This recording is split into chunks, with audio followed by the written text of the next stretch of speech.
BBC বাংলার সান্ধ্য অধিবেশন প্রবাহতে আপনাদের স্বাগত। আজ আপনাদের সাথে লন্ডন স্টুডিও থেকে আছি মানসী বড়ুয়া। বাংলাদেশের সর্বশেষ গুরুত্বপূর্ণ আপডেট সংবাদে আপনাকে স্বাগত। শুরুতেই সংবাদ শিরোনাম, পরে বিস্তারিত। প্রথমেই জানাবো আমাদের হাতে থাকা সর্বশেষ গুরুত্বপূর্ণ সবথেকে তাজা আপডেট সংবাদ। সেই মেজর জেনারেল কবির কোথায় জানালো সেনা সদর। মেজর জেনারেল কবির আহমেদ তাকে ইললিগ্যালি অ্যাবসেন্ট বা অবৈধভাবে অনুপস্থিত হিসেবে ঘোষণা করেছে সেনাবাহিনী। তিনি যেন বিদেশে পালিয়ে যেতে না পারেন সেজন্য তাকে ধরতে সকল সীমান্তে রেড অ্যালার্ট জারি করেছে বলে জানিয়েছে সেনা সদর। এরপর জানাবো আর কোনো সেনা কর্মকর্তাদের বিরুদ্ধে গ্রেপ্তারি পরোয়ানার পরিকল্পনা নেই বললেন প্রেস সচিব। গুম এবং মানবতা বিরোধী অপরাধের মামলায় জড়িত থাকায় দুই অভিযোগে সেনাবাহিনীর বেশ কয়েকজন সাবেক ও বর্তমান কর্মকর্তার বিরুদ্ধে গ্রেপ্তারি পরোয়ানা জারি করেছে আন্তর্জাতিক অপরাধ ট্রাইব্যুনাল আইসিটি। এরপর সামাজিক যোগাযোগ মাধ্যমে কেউ কেউ দাবি করেন সামনে আরও অনেক সেনা কর্মকর্তাদের বিরুদ্ধে এইরকম আদেশ আসতে পারে। তবে আজ প্রেস সচিব নিশ্চিত করেছেন আর কোনো সেনা কর্মকর্তার বিরুদ্ধে এমন কোনো গ্রেপ্তারি পরোয়ানা জারি করা হবে না। এদিকে জুলাই সনদ স্বাক্ষর অনুষ্ঠান পেশ হল। জুলাই জাতীয় সনদ অনুষ্ঠান 15 অক্টোবর বুধবার পরিবর্তে 17 অক্টোবর শুক্রবার অনুষ্ঠিত হবে। জনসাধারণের অংশগ্রহণের সুবিধার্থে সাপ্তাহিক ছুটির দিনে এই অনুষ্ঠান আয়োজনের সিদ্ধান্ত নেওয়া হয়েছে। এবারে জানাবো উপদেষ্টাদের সেফ এক্সিটের পথ দেখালেন আক্তার হোসেন। রাজনৈতিক অঙ্গনে সেফ এক্সিট নিয়ে উত্তাপের মধ্যে এবার এ নিয়ে কথা বলেছেন জাতীয় নাগরিক পার্টি সদস্য সচিব আক্তার হোসেন। তিনি বলেছেন কিভাবে সেফ এক্সিট করতে হবে সেই সব বিষয়টি সামনে এনেছেন। এবং সর্বশেষ জানাবো প্রধান উপদেষ্টা রোম সফরে যাচ্ছেন। প্রধান উপদেষ্টা অধ্যাপক ড মোহাম্মদ ইউনূস রোম সফরে যাচ্ছেন। অন্তর্বর্তীকালীন সরকারের প্রধান উপদেষ্টা প্রফেসর ড মোহাম্মদ ইউনূসের সরকার রোম সফরে যাবেন বলে আজ বিষয়টি নিশ্চিত করা হয়েছে। তিনি আগামীকাল জাতিসংঘের ওয়ার্ল্ড ফুড অর্গানাইজেশন ফোরামের ফ্ল্যাগশিপ ইভেন্টে যোগ দিতে ইতালি রোম সফরে যাবেন। বাংলাদেশ বিমানের একটি ফ্লাইট সকাল 11:30 হযরত শাহজালাল আন্তর্জাতিক বিমানবন্দর থেকে ছেড়ে যাবে। প্রিয় দর্শক, এতক্ষণ শুনছিলেন সংবাদ শিরোনাম, এবারে বিস্তারিত। তবে তার আগে বন্ধুরা অনুরোধ থাকবে এই সংবাদটিতে একটি লাইক দিন। এই চ্যানেলে আপনি নতুন হয়ে থাকলে আমাদের সংবাদটি দেখতে দেখতে চ্যানেলটি সাবস্ক্রাইব করে রাখুন। কমেন্ট করে বন্ধুরা আপনার মূল্যবান মতামত জানিয়ে দিন আপনি বিশ্বের কোন দেশ থেকে বা বাংলাদেশের কোন স্থান থেকে আমাদের সংবাদটি দেখছেন এবং শুনছেন। আর বন্ধুরা, সংবাদটি আপনার সোশ্যাল মিডিয়া ফেসবুকে শেয়ার করে বন্ধুদেরও দেখার সুযোগ করে দিন। এবারে বিস্তারিত। সেই মেজর জেনারেল কবির কোথায় জানালো সেনা সদর। মেজর জেনারেল কবির আহমেদকে লিগালি অ্যাবসেন্ট অবৈধভাবে অনুপস্থিত হিসেবে ঘোষণা করেছে সেনাবাহিনী। তিনি যেন বিদেশে পালিয়ে যেতে না পারেন সেজন্য তাকে ধরতে সকল সীমান্তে রেড অ্যালার্ট জারি করা হয়েছে বলে জানিয়েছে সেনা সদর। আজ ঢাকার সেনানিবাসের মেসে আয়োজিত সংবাদ সম্মেলনে সব তথ্য জানান বাংলাদেশ সেনাবাহিনীর adjutant general major general Mohammad Hakimuzzaman. Major general কবিরের বিরুদ্ধে জয়েন্ট ইন্টারগেশন সেল জেআইসি ভুক্তভোগীদের বন্দী রেখে নির্যাতনের মামলায় গ্রেপ্তারি পরোয়ানা জারি করেছে আন্তর্জাতিক অপরাধ আদালত। তিনি আরও বলেন, মেজর জেনারেল কবির না জানিয়ে অবৈধভাবে ছুটিতে গেছেন, বিষয়টি তদন্তাধীন রয়েছে। মেজর জেনারেল কবির ছাত্র জনতার গণ অভ্যুত্থানে ক্ষমতাচ্যুত সাবেক প্রধানমন্ত্রী শেখ হাসিনার সামরিক সচিব হিসেবে দায়িত্ব পালন করেছেন। এছাড়া তিনি প্রতিরক্ষা গোয়েন্দা মহাপরিদপ্তর ডিজিএফআইয়ের কাউন্টার টেররিজম অ্যান্ড ইন্টেলিজেন্স ব্যুরোর পরিচালক হিসেবে কাজ করেছেন। গত বছর জুলাই অগস্টে গণ অভ্যুত্থানের পর school of infantry and technical কমান্ডের দায়িত্ব দেওয়া হয় তাকে। সর্বশেষ 21শে সেপ্টেম্বর তার চাকরি পররাষ্ট্র মন্ত্রণালয়ে ন্যস্ত করা হয়। ব্রিফিংয়ে জানানো হয়, সেনাবাহিনীতে দায়িত্ব পালনকালে অভিযুক্তরা কোনো অন্যায় করেননি, তবে বিভিন্ন বাহিনীতে পেশনে গিয়ে কিছু ব্যক্তি অপরাধে জড়ান বলে প্রাথমিক তদন্ত থেকে জানা গেছে।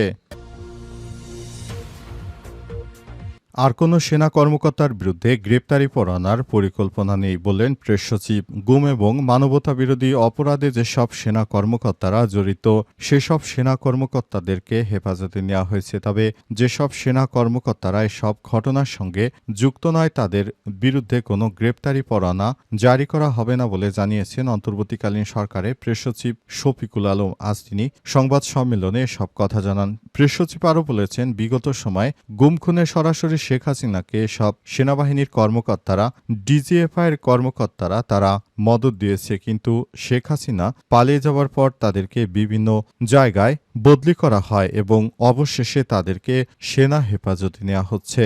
এবং অন্তর্বর্তীকালীন সরকারের দীর্ঘদিনের একটি প্রতীক্ষা ছিল যে সব সেনা কর্মকর্তা অর্থাৎ রাষ্ট্রযন্ত্র ব্যবহার করে শেখ হাসিনা যে গুম খুন করেছে সেসবের বিচার করা। তারই ধারাবাহিকতায় আন্তর্জাতিক অপরাধ ট্রাইব্যুনালে এই মামলাটি উঠানো হয় এবং সেখান থেকে আন্তর্জাতিক অপরাধ ট্রাইব্যুনাল থেকে 25 জন সেনা কর্মকর্তার বিরুদ্ধে ওয়ারেন্ট জারি করা হয়। এর মধ্যে ইতিমধ্যে 15 জন সেনা কর্মকর্তাকে হেফাজতে নিয়েছে সেনাবাহিনী এবং সেখান থেকে অবসরে যাওয়া 10 জনের মধ্যে একজনকেও হেফাজতে নেওয়া হয়েছে। বাকি কবির নামে এক সেনা সদস্য, যিনি শেখ হাসিনার সঙ্গে সরাসরি ঘনিষ্ঠ ছিলেন, তিনি যেন দেশ ছেড়ে পালিয়ে যেতে না পারেন সেজন্য সর্বাত্মক সচেষ্ট রয়েছে বাংলাদেশ সেনাবাহিনী। সব জায়গায় রেড অ্যালার্ট জারি করা হয়েছে। জুলাই সনদ স্বাক্ষর অনুষ্ঠান পেছল। জুলাই সনদ স্বাক্ষর অনুষ্ঠান 15 অক্টোবর বুধবারের পরিবর্তে 17 অক্টোবর শুক্রবার অনুষ্ঠিত হতে যাচ্ছে। জনসাধারণের অংশগ্রহণের সুবিধার্থে অন্তর্বর্তীকালীন সরকারের প্রধান উপদেষ্টা প্রফেসর ড মোহাম্মদ ইউনূস এই উদ্যোগ গ্রহণ করেছেন। অন্তর্বর্তীকালীন সরকারের প্রধান উপদেষ্টা এই উদ্যোগ গ্রহণ করার কারণ হচ্ছে তিনি মনে করেন যদি শুক্রবারে এই অনুষ্ঠান অনুষ্ঠিত হয় তাহলে সেখানে সব পেশাজীবী মানুষেরা অংশগ্রহণ করতে পারবে, আর যদি এমনি দিন এটি অনুষ্ঠিত হয় তাহলে সেখানে যারা পেশাজীবী মানুষ রয়েছেন তারা আসতে পারবে না। তাই সর্বস্তরের পেশাজীবী মানুষদেরকে সেখানে আসার জন্য অন্তর্বর্তীকালীন সরকারের প্রধান উপদেষ্টা প্রফেসর ড মোহাম্মদ ইউনূসের সরকার এই বিষয়টি নিয়ে তিনি উপদেষ্টা পরিষদের সঙ্গে বৈঠক করেছেন। সেখানে অন্তর্বর্তীকালীন সরকারের প্রধান উপদেষ্টা এই বিষয়ে সিদ্ধান্ত নিয়েছেন যে এ বিষয়টি নিয়ে তিনি দ্রুত সময়ের মধ্যে শুক্রবারের দিনই জুলাই জাতীয় সনদ নিয়ে সমস্ত রাজনৈতিক দলের সঙ্গে বৈঠক করবেন এবং কথা বলবেন। সেই বিষয়টি তিনি জানিয়েছেন। এ মাসের 17 অক্টোবর এই সব বিষয় নিয়ে অন্তর্বর্তীকালীন সরকারের প্রধান উপদেষ্টা সবার উদ্দেশ্যে কথা বলবেন এবং নতুন বাংলাদেশ গড়ার জন্য অন্তর্বর্তীকালীন সরকারের প্রধান উপদেষ্টা কি কি উদ্যোগ গ্রহণ করেছেন এই বিষয়গুলো তিনি দেশবাসীর সামনে উপস্থাপন করবেন বলে জানান তিনি। অন্তর্বর্তীকালীন সরকারের প্রধান উপদেষ্টা প্রফেসর ড মোহাম্মদ ইউনূসের সরকার এই বিষয়টি নিয়ে দীর্ঘদিন ধরে আলাপ আলোচনা করছিলেন। অবশেষে তিনি এই বিষয়গুলো নিয়ে সবার সঙ্গে একমত হতে পেরেছেন এবং সমস্ত রাজনৈতিক দলও এই বিষয়টি নিয়ে একমত হয়েছে। নতুন বাংলাদেশ গড়তে তারাও জুলাই সনদে স্বাক্ষর করতে চায় এবং সেটি এ মাসের 15 নয় বরং 17 অক্টোবর অনুষ্ঠিত হবে এই সনদে স্বাক্ষর অনুষ্ঠান।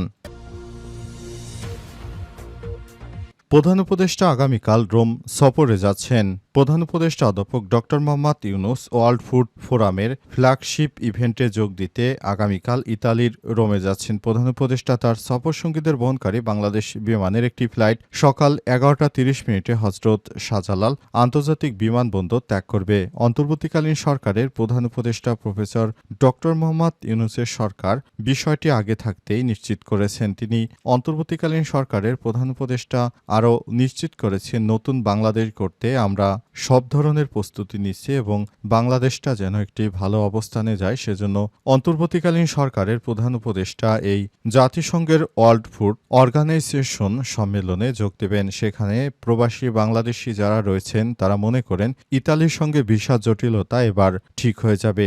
এজন্য অন্তর্বর্তীকালীন সরকারের প্রধান উপদেষ্টা প্রফেসর ড মোহাম্মদ ইউনূসের সরকার সেই বিষয়টি নিয়ে তিনি যেন কাজ করেন সেই আহ্বান জানিয়েছে প্রবাসী বাংলাদেশিরা। সুতরাং এই বিষয়টি দেখতে হবে সরকারকে বলে মনে করেন তারা। ইতিমধ্যেই অন্তর্বর্তীকালীন সরকারের প্রধান উপদেষ্টার সফর নিয়ে নিরাপত্তা সবকিছু ঠিকঠাক করা হয়েছে। বিষয়গুলো নিয়ে খুব শীঘ্রই আরও বিস্তারিত জানা যাবে। একটি প্রতিবেদন থেকে আজ এই সব তথ্য জানা গেছে।